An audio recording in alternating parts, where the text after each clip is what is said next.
सो exercise 8.1 question number 2. So question number 2, एक figure given है आपको. फिगर है P Q R. P Q is given 12 centimetre, P R is given 13 centimetre. Okay, and question ये है कि find tan p minus cot r. ये आपको निकालना है. Okay, this is your question. So पहले tan p निकाल लेते हैं, फिर cot r निकाल लेते हैं. तो सबसे पहला काम तो ये है कि एक साइड मिसिंग है, पहले वो निकाल लेते हैं. तो 90 डिग्री कहाँ पर है? यहाँ पर है, क्वेश्चन में गिवन है, फिगर में ही गिवन है. तो इसके ठीक सामने वाली साइड ये हमारी लॉन्गर साइड हो जाएगी, यानी कि h आपने फिक्स कर दिया. This is your h. Hypotenuse is fixed. Now p निकालना है आपने, tan p. क्या निकालना है आपने? tan p. तो एंगल कौन सा है आपका? ये. ठीक है, तो ये वाली साइड आपको चाहिए होगी, वो तो चाहिए ही होगी, तो पहले आप वही निकाल लीजिए. तो हम यहाँ से निकाल लेते हैं डायरेक्ट. अब शॉर्ट करते हैं, पिछले क्वेश्चन में हमने पूरा किया था, अब यहाँ पे डायरेक्ट शॉर्ट में करते हैं इसको. H square is equal to P square plus B square.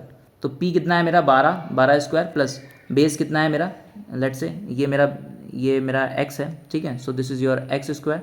Hypotenuse is 13, so this is 13 square. So this will be 169 is equal to 144 plus x square. So therefore x square is what? 169 minus 144 यानी कि 25. So x is what? X is 5. Clear?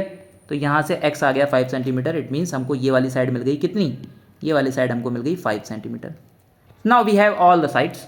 ठीक है, तो अब हम यहाँ easily निकाल सकते हैं tan p.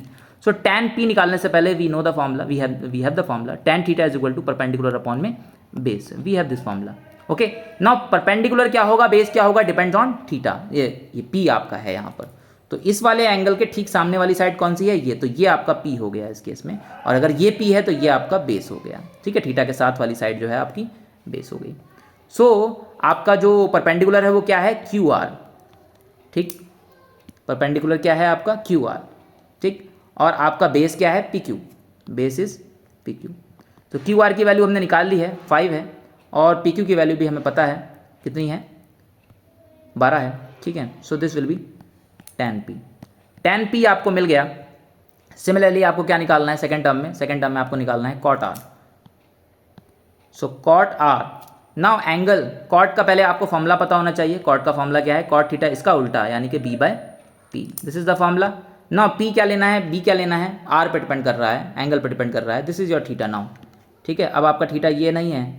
ठीक है, अब आपका थीटा बदल गया, तो आपके p और b बदल जाएंगे. तो इसके ठीक सामने वाला, अब पहले आपने इसके सामने वाला लिया था. ठीक है, अब आप क्या करते हैं? अब आप क्या करेंगे? अब आप इसके सामने वाला यानी कि P Q is your perpendicular and this is your base. Okay, theta के सामने वाला साइड हमेशा परपेंडिकुलर लेते हैं. तो पी क्यू आर के लिए P Q is your perpendicular. ठीक है, तो पी क्यू इज परपेंडिकुलर तो नीचे लिखते हैं, और बेस क्या हो जाएगा? जो दूसरी साइड बच गई हाइपोटेन्यूज के अलावा, Q R is the base. So this is your Q R. ठीक है, तो क्यू आर की वैल्यू कितनी है अभी हमने निकाली? 5.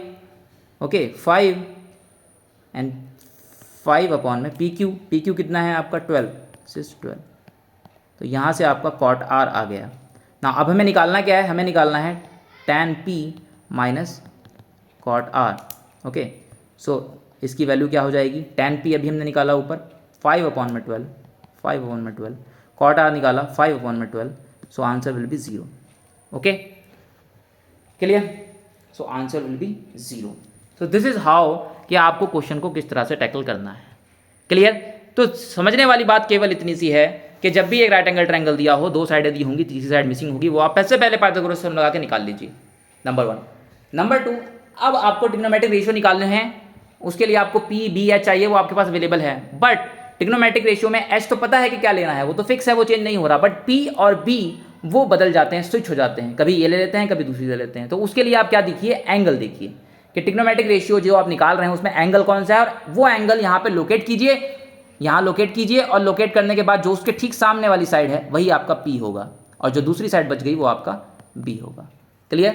तो इस तरह से आपको क्वेश्चंस को सॉल्व करना है. क्लियर? नेक्स्ट क्वेश्चन देखेंगे.